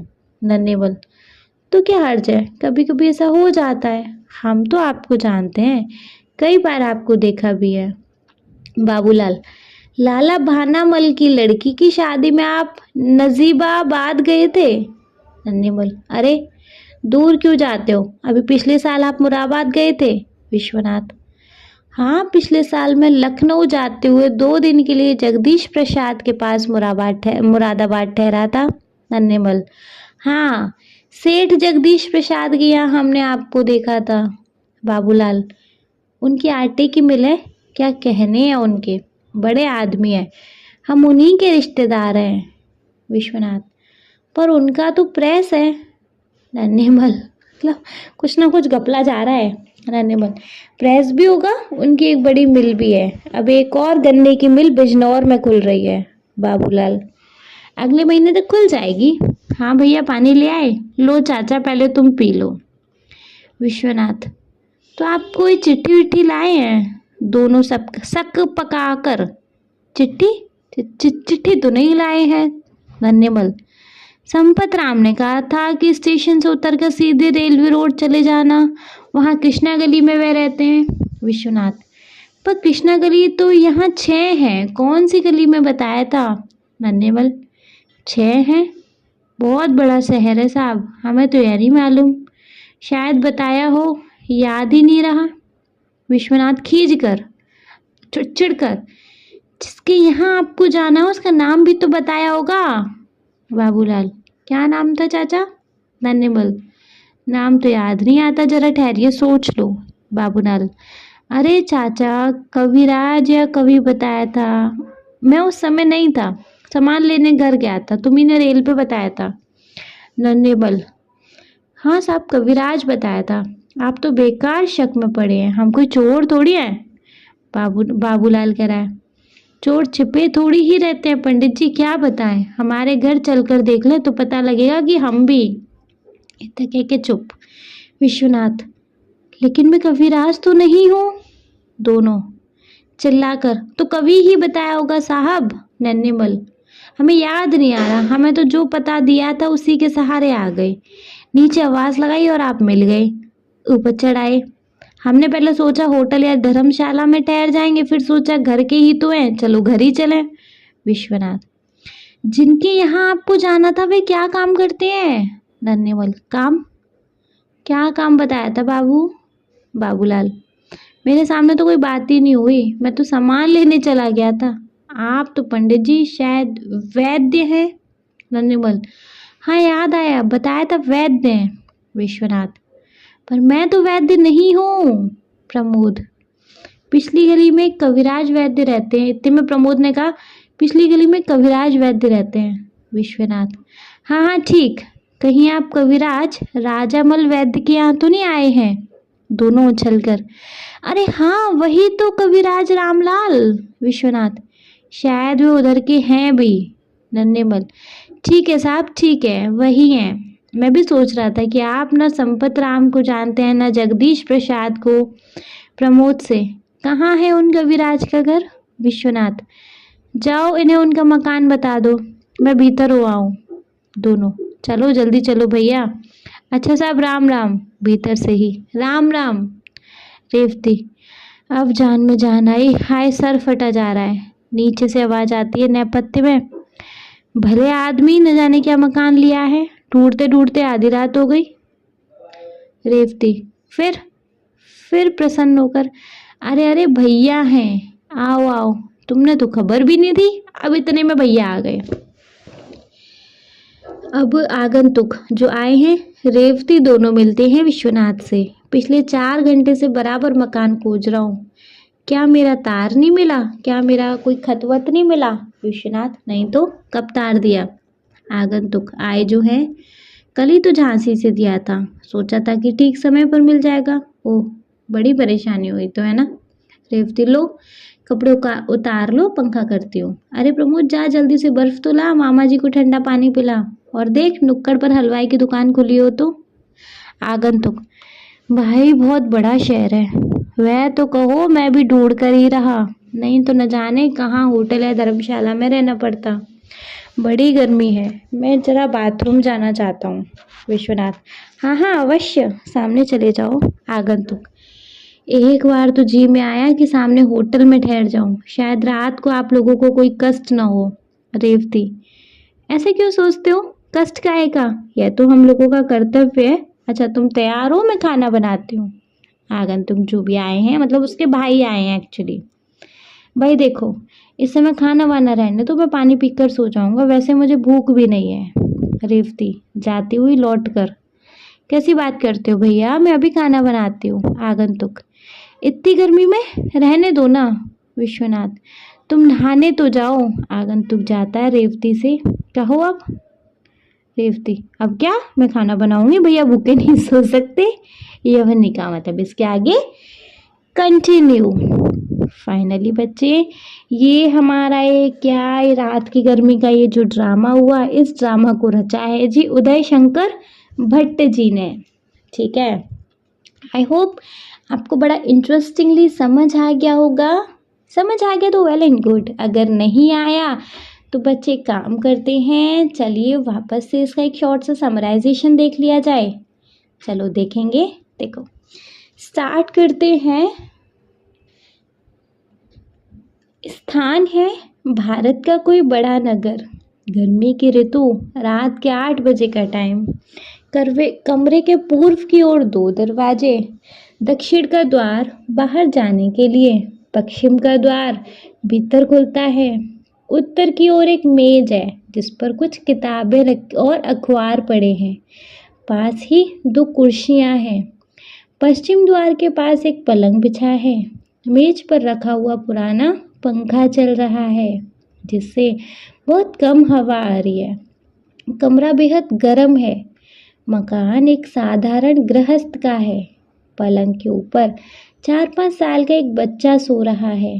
पंखे की हवा उस बच्चे को लग रही है, फिर भी वह पसीने से तर है, इसलिए वह कभी कभी बेचैन हो उठता और फिर सो जाता है। कुर्ता धोती पहनकर एक व्यक्ति प्रवेश करता है। पसीने से वह उसके कपड़े तर हैं। कुर्ता उतार कर वह खुट्टी पे टांग देता है और हाथ के पंखे से बच्चे को हवा करता है। उसका नाम विश्वनाथ है। उम्र 45 वर्ष, गठा हुआ शरीर, गेहुआ रंग, मुख पर गंभीरता का चिन्ह। विश्वनाथ, उफ, बड़ी गर्मी है। पंखा जोर जोर से करने लगता है। इन बंद मकानों में रहना कितना भयंकर है। मकान है कि भट्टी। पश्चिम की ओर से एक स्त्री प्रवेश करती है। अब रेवती जिसका नाम है वो कहती है, आंचल से मुंह का पसीना पोंछते हुए, पत्ता तक नहीं हिल रहा है, जैसे सांस बंद हो जाएगी, सिर फटा जा रहा है, और सिर दबाती है। विश्वनाथ, पानी पीते पीते पेट फूला जा रहा है, प्यास है कि बुझने का नाम ही नहीं लेती। अभी 4 गिलास पीकर आया हूँ, फिर भी होठ सूख रहे हैं। 1 गिलास पानी और पिला दो। ठंडा होगा क्या? रेवती, गर्म है। आंगन के घड़े में भी तो पानी ठंडा नहीं होता, हवा लगे तब तो ठंडा हो। जाने कब इस जेल खाने में सड़ना होगा। विश्वनाथ, मकान मिलता ही नहीं, आज 2 साल से दिन रात एक करके ढूंढ रहा हूँ। हाँ, पानी तो ले आओ ज़रा, गलाई तर कर लूँ। रेवती, बर्फ़ ही ले आते, पर बर्फ़ भी कोई कहाँ तक पिए। विश्वनाथ, बर्फ़ का पानी पीने से क्या फ़ायदा, प्यास जैसी की तैसी, बल्कि दुगनी और वो लगती है। उफ, लो पंखा कर लो, बच्चे के ऊपर है। रेवती, रहने दो, तुम ही करो। छत इतनी छोटी है कि पूरी खाटें तो आती नहीं। एक खाट पर 2-2, 3-3 बच्चे सोते हैं, तब भी पूरा नहीं पड़ता। विश्वनाथ, ये एक पड़ोसी है निर्दय, जो खाली छत पड़े रहने पर भी बच्चों के लिए खाट नहीं बिछाने देंगे। रेवती, वे तो हमें मुसीबत में देखकर प्रसन्न होते हैं। उस दिन मैंने कहा तो लाला की औरत बोली, क्या छत तुम्हारे लिए है? नकद 50 देते हैं, तब 4 खाटों की जगह मिली है। ना बाबा, यह नहीं हो सकेगा, मैं खाट नहीं बिछाने दूंगी, सब हवा रुक जाएगी, उन्हें और किसी को सोता देख नींद कहाँ आती है। विश्वनाथ, पर बच्चों के सोने में क्या हर्ज है, जरा आराम से सो सकेंगे, कहो तो मैं कहूँ। रेवती, क्या फ़ायदा, अगर लाला मान भी लेगा तो वह नहीं मानेगी। वैसे भी मैं उसकी छत पर बच्चों को अकेला सोना पसंद नहीं करूँगी। विश्वनाथ, फिर जाने दो, मैं आंगन में नीचे कहाँ गया, मैं आंगन में नीचे सो जाया करूँगा, कमरे में भला क्या सोया जाएगा। मैं कभी कभी सोचती हूँ यदि कोई अतिथि आ जाए तो क्या होगा। रेवती, ईश्वर करे इन दिनों कोई मेहमान ना आए। मैं तो वैसे ही गर्मी के मारे मर रही हूँ। पिछले 15 दिन से दर्द के मारे सर फट रहा है। मैं ही जानती हूँ जैसे रोटी बनाती हूँ। विश्वनाथ, सारे शहर में जैसे आग बरस रही हो। यहाँ की गर्मी से तो ईश्वर बचाए। इसलिए यहाँ गर्मियों में सभी संपन्न लोग पहाड़ों पर चले जाते हैं। रेवती कहती है, चले जाते होंगे, गरीबों की तो मौत है। रेवती जाती है। बच्चा गर्मी से घबरा उठता है और विश्वनाथ जोर जोर से पंखा करता है। विश्वनाथ, इन सुकुमार बालकों का क्या अपराध है? इन्होंने क्या बिगाड़ा है? तमाम शरीर मारे गर्मी के उबल उठाए। रेवती पानी का गिलास लेकर नीचे आती है। रेवती, बड़े का तो अभी तक बुरा हाल है, अभी भी कभी कभी देह गर्म हो जाती है। विश्वनाथ पानी पीकर, उसने क्या कम बीमारी भोगी है? पूरे 3 महीने तो पड़ा रहा। वह तो कहो मैंने उसे शिमला भेज दिया, नहीं तो न जाने। रेवती कहती है, भगवान ने रक्षा की, देखा नहीं सामने वाले की लड़की को फिर से टाइफाइड हो गया और वह चल बसी। तुम कुछ दिनों की छुट्टी क्यों नहीं ले लेते? मुझे डर है कोई बीमार ना पड़ जाए। फिर उसके बाद बच्चे, विश्वनाथ कहता है, छुट्टी कोई दे तब ना, छुट्टी ले भी लूँ तो खर्च चाहिए। खैर, तुम आज ऊपर जाके सो जाओ, मैं आंगन में खाट डालकर पड़ा रहूँगा। बच्चे को ले जाओ, यह गर्मी में बुन रहा है। रेवती, यह नहीं हो सकता, मैं नीचे सो जाऊंगी, तुम ऊपर छत पर जाके सो जाओ। और ऊपर भी क्या हवा है, चारों तरफ से दीवारें तप रही हैं, तुम ही जाओ ऊपर। विश्वनाथ, यही तो तुम्हारी बुरी आदत है, किसी का कहना नहीं मानोगी, बस अपनी ही हाँके जाओगी। 15 दिन से सर में दर्द हो रहा है, मैं कहता हूँ खुली हवा में सो जाओगी तो तबीयत ठीक हो जाएगी। रेवती, तुम तो फालतू की जिद करते हो, भला यहाँ कोई आंगन में तुम्हें नींद आएगी? बंद मकान, हवा का नाम नहीं, रात भर नींद नहीं आएगी, सुबह काम पर भी जाना है, जाओ, मेरा क्या है, पड़ी रहूंगी। विश्वनाथ, नहीं यह नहीं हो सकता, आज तो तुम्हें ऊपर सोना पड़ेगा, वैसे भी मुझे कुछ काम करना है। रेवती, ऐसी गर्मी में क्या काम करोगे? तुम्हें भी ना जाने क्या धुन सवार हो जाती है। जाओ सो जाओ, मैं आंगन में खाट पर इसे लेकर जैसे तैसे रात काट लूंगी, जाओ। विश्वनाथ, अच्छा तुम जानो, मैं तो तुम्हारी भलाई के लिए कह रहा था, मैं ही ऊपर जाता हूँ। बाहर से कोई दरवाज़ा खटखटाता है। रेवती, कौन होगा? विश्वनाथ, न जाने, देखता हूँ। रेवती, हे भगवान, कोई मुसीबत ना आ जाए। बच्चों को पंखा करती है। बच्चा गर्मी के मारे उठ बैठता है, पानी मांगता है। वह बच्चे को पानी पिलाती है, पंखा करती है। इसी समय 2 व्यक्तियों के साथ विश्वनाथ प्रवेश करता है। रेवती बच्चे को लेकर आंगन में चली जाती है। आगंतुक एक साधारण बिस्तर तथा एक संदूक लेकर कमरे में प्रवेश करते हैं। विश्वनाथ भी पीछे पीछे आता है। कमीजों के ऊपर काली बंडी, सिर पर सफ़ेद पगड़ियाँ। बड़े की अवस्था 35 और छोटे की 24 है। बड़े की मूछें मुंह को घेरे हुए, माथे पर सलवट। छोटे की अधकटी मूछें, लंबा मुख, दोनों मैली धोतियां पहने हैं। बड़े का नाम नन्हेमल और छोटे का बाबूलाल है। इस हबड़ तबड़ में दोनों बच्चे ऊपर से उतर आए हैं और दरवाजे के पास खड़े होकर आगंतुकों को देखते हैं। विश्वनाथ बड़े लड़के से, प्रमोद जरा कुर्सी इधर खिसका दो, और दूसरे अतिथि को बोलता है, आप इधर खाट पर आ जाइए, जरा पंखा तेज कर देना किरण। किरण पंखा तेज करती है, पर किंतु पंखा वैसा ही चलता है। नन्हेमल पगड़ी के पल्ले से मुंह का पसीना पहुंचकर उसी से हवा करता हुआ, बड़ी गर्मी है, क्या कहें पंडित जी, पैदल चले आ रहे हैं, कपड़े तो ऐसे हो गए कि निचोड़ लो। विश्वनाथ, जी आप लोग? बाबूलाल, चाचा मेरे कपड़े निचोड़ कर देख लो, एक लोटे से कम पसीना नहीं निकलेगा। धोती ऐसे चर्रा रही है जैसे पुरानी हो, पिछले दिनों नगद 9 रुपए करके खर्च करके खरीदी थी। नन्हेमल, मोतीराम की दुकान से ली होगी, बड़ा ठग है, मैंने भी कुर्तों के लिए 6 गज मलमल मोल ली थी, 1.25 रुपया गज दी, जबकि नत्था मल के यहाँ 9.5 गज आने बिक रही थी। पंडित जी गला सूख रहा है, स्टेशन पर भी पानी नहीं मिला, मन करता है कि लेमन की 5-6 बोतलें पी जाऊं। बाबूलाल, मुझे कोई पिलाकर देखे, 10 से कम नहीं पीऊँगा। बच्चों की ओर देखकर। क्या नाम है तुम्हारा भाई? प्रमोद ने कहा प्रमोद। किरण ने कहा किरण। बाबूलाल, ठंडा ठंडा पानी पिलाओ दोस्त, प्राण सूखे जा रहे हैं। विश्वनाथ, देखो प्रमोद, कहीं से बर्फ मिले तो ले आओ। आप लोग? नन्हेमल कहता है, आपने लोटा कहाँ रखा है? थैले में ही है ना? बाबूलाल, बिस्तर में होगा चाचा, निकालूं क्या? और तो और बिस्तर भी पसीने से भीग गया। चाचा मैं तो पहले नहाऊंगा, फिर जो होगा देखा जाएगा। हाँ नहीं तो, मुझे नहीं मालूम था यहाँ इतनी गर्मी है। नन्हेमल, देखते जाओ हाँ साहब। विश्वनाथ, क्षमा कीजिए, आप किधर से पधारे हैं? नन्हेमल, अरे आप नहीं जानते? आप लाला संपत राम है ना गोटे वाले? वह लाला संपत राम है ना गोटे वाले, वह मेरे चचेरे भाई हैं। क्या बताएं साहब, उन बेचारों का कारोबार तो सब चौपट हो गया। हम लोगों के देखते देखते वह लाखों के आदमी खाक में मिल गए। बाबू यह लो मेरी बंडी, संदूक में रख दो। विश्वनाथ, कौन संपत राम? बाबूलाल, अरे वही गोटे वाले। लाओ ना चाचा, संदूक खोलकर बंडी रखते हुए। माल मसाला तो अंटी में है ना?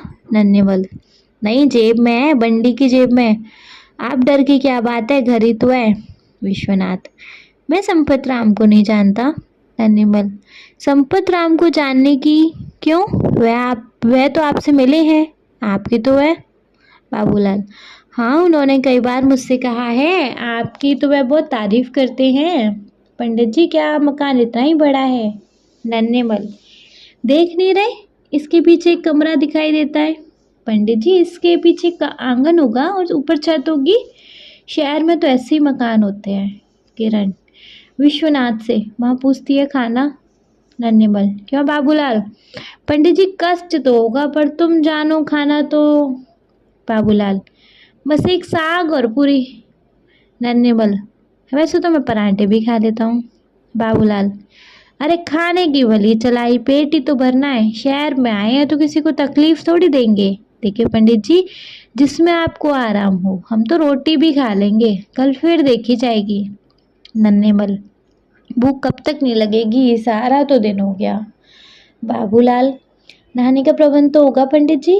प्रमोद जब तक बर्फ का पानी लाता है। नन्हेमल, हाँ भैया ला तो ज़रा, मैं तो 1.5 लोटा पानी पीऊँगा। बाबूलाल, उतना ही मैं। तो दोनों गट गट पानी पीते हैं। किरण विश्वनाथ से धीरे से, फिर खाना? विश्वनाथ था इशारे से, ठहर जा जरा। नन्हेमल पानी पीकर, अब जान में जान आई, सचमुच गर्मी में तो जान है पानी। बाबूलाल, पानी भी खूब ठंडा है, वाह भैया खुश रहो। नन्हेमल, कितने सीधे लड़के हैं। बाबूलाल, शहर के है ना। विश्वनाथ, क्षमा कीजिए मैंने आपको। दोनों, अरे पंडित जी आप कैसी बातें करते हैं, हम तो आपके पास के हैं। विश्वनाथ, आप कहाँ से आए हैं? नन्हेमल, बिजनौर से। विश्वनाथ आश्चर्य से, बिजनौर से? बिजनौर में तो मैं बिजनौर गया हूँ, किंतु। नन्हेमल, मैं जरा नहाना चाहता हूँ। बाबूलाल, मैं भी स्नान करूँगा। विश्वनाथ, पानी तो नल में शायद ही हो, फिर भी देख लो। प्रमोद नीचे नल पर ले जाओ। बाबूलाल, तब तक खाना भी तैयार हो जाएगा, दोनों बाहर निकलते हैं, तब तक रेवती का प्रवेश। रेवती, ये लोग कौन है? जान पहचान के तो मालूम नहीं पड़ते। विश्वनाथ, न जाने कौन है। रेवती, पूछ लो ना। विश्वनाथ, क्या पूछ लूँ, 2-3 बार पूछा, ठीक ठीक उत्तर ही नहीं देते। रेवती, मेरा तो दर्द के मारे सर फटा जा रहा है। इधर पिछली शिकायत फिर बढ़ती जा रही है, पहले सोते सोते हाथ पैर सुन्न हो जाते थे, अब बैठे बैठे हो जाते हैं। विश्वनाथ, क्या बताऊं, जीवन में तुम्हें कोई सुख नहीं दे सका, नौकर भी नहीं टिकता। रेवती, पानी जो 2-3 मंजिल चढ़ाना पड़ता है, इसलिए भाग जाता है। गर्मी क्या कम है, किसी को क्या जरूरत पड़ी जो गर्मी में बुने। यह तो हमारा ही भाग्य, चने की तरह भाड़ में बुनते रहे। विश्वनाथ, क्या किया जाए।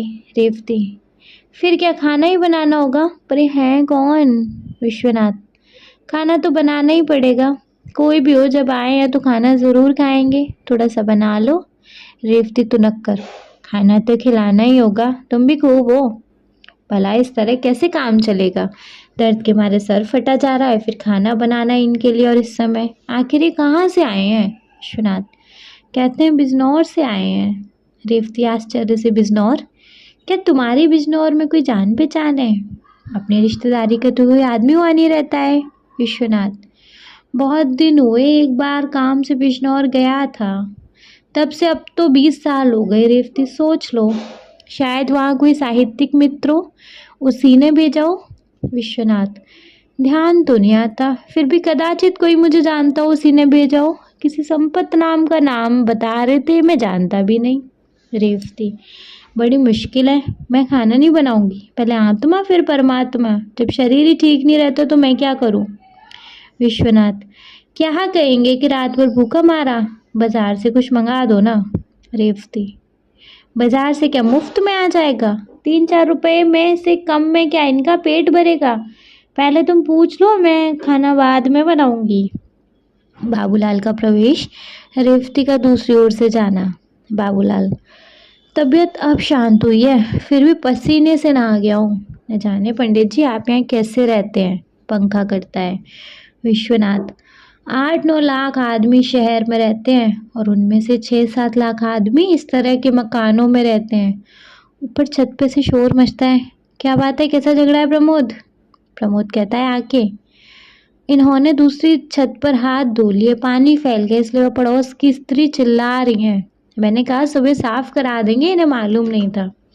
विश्वनाथ तुमने क्यों नहीं बताया कि हाथ दूसरी जगह दो? प्रमोद मैं पानी पीने चला गया था, वहाँ उषा रोने लगी, उसे चुप कराया, पानी पिलाया और पंखा चलता रहा।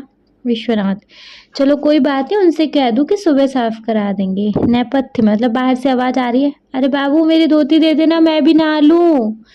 बाबूलाल लाया चाचा, और इतना कह के चला जाता है। पड़ोसी का तेजी से प्रवेश, पड़ोसी एकदम तेजी से अंदर आते हैं। पड़ोसी देखिए साहब, मेहमान आपके होंगे, मेरे नहीं है। मैं यह बर्दाश्त नहीं कर सकता कि मेरी छत पे इस तरह गंदा पानी फैलाया जाए। विश्वनाथ वाकई गलती हो गई, कल सवेरे साफ करा दूंगा। पड़ोसी आपसे रोज ही गलती होती है। विश्वनाथ अनजान आदमी से गलती हो ही जाती है, उन्हें क्षमा कर देना चाहिए, कल से ऐसा नहीं होगा। पड़ोसी होगा क्यों नहीं, रोज होगा, रोज होता है। अभी उसी दिन आपके एक और मेहमान ने पानी फैला दिया था, फिर मैं हमारी खाट बिछाकर लेट गया था। विश्वनाथ मैंने समझा तो दिया था, फिर तो वह आदमी खाट पे नहीं लेटा था ना। पड़ोसी अब तो आपके यहाँ इतने मेहमान आते ही क्यों हैं? ये यदि मेहमान बुलाने हो तो बड़ा मकान ले लो। विश्वनाथ यह भी आपने खूब कहा कि इतने इतने मेहमान क्यों आते हैं? अरे भाई मेहमानों को क्या मैं खुद बुलाता हूँ? खैर आज क्षमा करें, अब आगे से ऐसा नहीं होगा। पड़ोसी कहाँ तक कोई क्षमा करे? क्षमा क्षमा, बस एक ही बात याद कर लिए, क्षमा। पड़ोसी चला जाता है, दोनों अतिथि आते हैं। दोनों क्या बात है? विश्वनाथ कुछ नहीं, आप धोतियाँ छज्जे पे सुखा दें। धन्यवाद। सचमुच हमारी वजह से आपको बड़ा कष्ट हुआ भैया, जरा पानी और पिला दो। उफ बड़ी गर्मी है। हाँ साहब खाने में क्या दे रहे हैं? बात यह है कि नींद बड़ी जोर से आ रही है। विश्वनाथ देखिए मैं आपसे एक दो बात पूछना चाहता हूँ। नन्हेमल हाँ हाँ पूछिए, मालूम होता है आपने हमें पहचाना नहीं है। विश्वनाथ जी हाँ, बात यह है कि मैं बिजनौर गया तो अवश्य हूँ, पर बहुत दिन हो गए। नन्हेमल तो क्या हर्ज है, कभी कभी ऐसा हो जाता है, हम तो आपको जानते हैं, कई बार आपको देखा भी है। बाबूलाल लाला भानामल की लड़की की शादी में आप नजीबाबाद गए थे। नन्हेमल अरे दूर क्यों जाते हो, अभी पिछले साल आप मुरादाबाद सॉरी। विश्वनाथ हाँ पिछले साल मैं लखनऊ जाते हुए 2 दिन के लिए जगदीश प्रसाद के पास मुरादाबाद ठहरा था। नन्हेमल हाँ सेठ जगदीश प्रसाद के यहाँ हमने आपको देखा था। बाबूलाल उनकी आटे की मिल है, क्या कहने हैं उनके, बड़े आदमी हैं, हम उन्हीं के रिश्तेदार हैं। विश्वनाथ पर उनका तो प्रेस है। नन्हेमल प्रेस भी होगा, उनकी एक बड़ी मिल भी है, अभी अब एक और गन्ने की मिल बिजनौर में खुल रही है। बाबूलाल अगले महीने तक खुल जाएगी। हाँ भैया पानी ले आए, लो चाचा पहले तुम पी लो। विश्वनाथ तो आप कोई चिट्ठी विट्ठी लाए हैं? दोनों सक पकाकर। चिट्ठी चिट्ठी तो नहीं लाए हैं। नन्हेमल, संपत राम ने कहा था कि स्टेशन से उतरकर सीधे रेलवे रोड चले जाना, वहाँ कृष्णा गली में वह रहते हैं। विश्वनाथ, पर कृष्णा गली तो यहाँ 6 हैं, कौन सी गली में बताया था? नन्हेमल, 6 हैं? बहुत बड़ा शहर है साहब, हमें तो ये मालूम नहीं है, शायद बताया हो, याद ही नहीं रहा। विश्वनाथ खींच कर, जिसके यहाँ आपको जाना है उसका नाम भी तो बताया होगा। बाबू, क्या नाम था चाचा? नन्हेमल, नाम तो याद नहीं है, जरा ठहरिए सोच लो। बाबूलाल, अरे चाचा कविराज या कवि बताया था, मैं उस समय था नहीं था, सामान लेने घर गया था, तुमने रेल में बताया था। हाँ साहब, कविराज बताया था, आप तो बेकार शक में पड़े, हम कोई चोर थोड़ी हैं। बाबूलाल, चोर छिपे थोड़ी रहते हैं पंडित जी, क्या बताएं, हम घर चलकर देख लें तो पता लगेगा कि हम भी। विश्वनाथ, लेकिन मैं कविराज तो नहीं हूँ। दोनों चिल्लाकर, तो कवि ही बताया होगा साहब। नन्हेमल, हमें याद नहीं आ रहा, हमें जो पता था बता दिया, उसी के सहारे आ गए, नीचे आवाज़ लगाई और आप मिल गए, ऊपर चढ़ाए। पहले हमने सोचा होटल या धर्मशाला में ठहर जाएं, फिर सोचा घर के ही तो हैं, चलो घर ही चलें। विश्वनाथ, जिनके यहाँ आपको जाना था वे क्या काम करते हैं? नन्हेमल, काम? क्या काम बताया था बाबू? बाबूलाल, मेरे सामने तो कोई बात ही नहीं हुई, मैं तो सामान लेने चला गया था, आप तो पंडित जी शायद वैद्य हैं। नन्हेमल, हाँ याद आया, बताया था वैद्य हैं। विश्वनाथ, पर मैं तो वैद्य नहीं हूँ। इतने में प्रमोद बोलता है, पिछली गली में कविराज वैद्य रहते हैं। विश्वनाथ, हाँ हाँ ठीक, कहीं आप कविराज रामलाला वैद्य के यहाँ तो नहीं आए हैं? दोनों चलकर, अरे हाँ वही तो कविराज रामलाला। विश्वनाथ, शायद वो उधर के हैं भी। नन्हेमल, ठीक है साहब, ठीक है, मैं भी सोच रहा था कि आप ना तो संपत राम को जानते ना जगदीश प्रसाद को।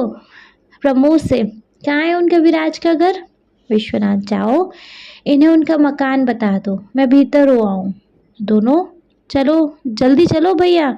अच्छा राम राम साहब। विश्वनाथ भीतर से ही, राम राम। रेवती, अब जान में जान आई, हाय सर फिटा जा रहा है। नीचे से आवाज़ आती है थोड़ा सी धुंधली सी, भले आदमी न जाने कहाँ मकान ले लिया, ढूंढते ढूंढते आधी रात हो गई। फिर प्रसन्न होके, अरे अरे भैया हैं, आओ आओ, तुमने तो खबर भी नहीं दी। आगंतुक, रेवती, दोनों मिलते हैं विश्वनाथ से, पिछले 4 घंटे से बराबर मकान खोज रहा हूँ, क्या मेरा तार नहीं मिला? विश्वनाथ, नहीं तो, कब तार दिया था? आगंतुक, कल ही तो झांसी से दिया था, सोचा था कि ठीक समय पर मिल जाएगा। ओह बड़ी परेशानी हुई। रेवती, लो कपड़े उतार लो, पंखा करती हूँ।